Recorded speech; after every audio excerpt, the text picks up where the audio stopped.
Ralph Fixer with another video. This is my backyard. I used a cultivator to basically just dredge up the whole bad area. It was already kind of bald like this before, but this is the results.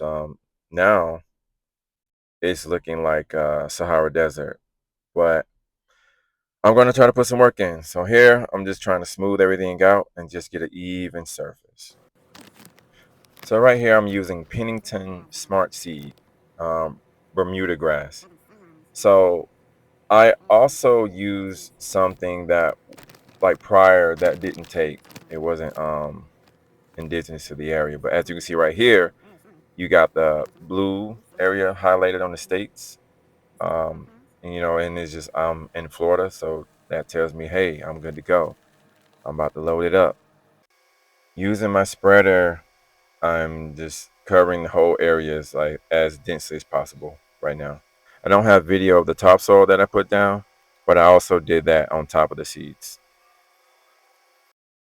I have this sprinkler from Rainbird, this 32S ASPG, and this is what I use just to saturate the ground in that specific area.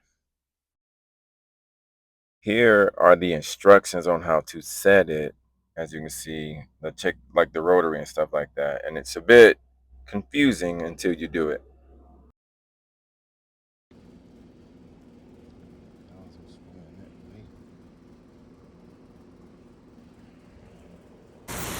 So how you want to adjust it to get the right angle? So right now I got this going right on what I want.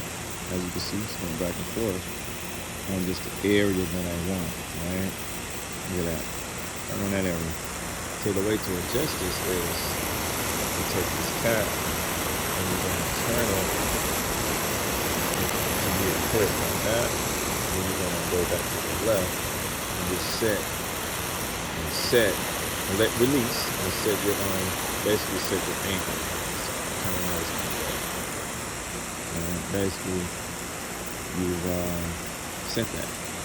Now it's a little off because I was off, but yeah, I don't want to just super soak this ground or whatever. So it's been about a month. I do run my sprinklers maybe twice a day. I don't in the morning and at night. I know I should run them in the daytime, but this is what I got right here. Plus, with the rain in Florida, I still got some patchy places, but I got green. I got green, so I really can't complain about that. Still got a lot of weeds and things like that, but it's green. That's all I wanted. New haircut. Who this? Come on now. Come on now. Looking good. Looking good. Same old grass. It just needs some work. So and we getting there. We are getting there. So proud of the progress. Hopefully this video helps someone. Like and subscribe. I'll see you guys later.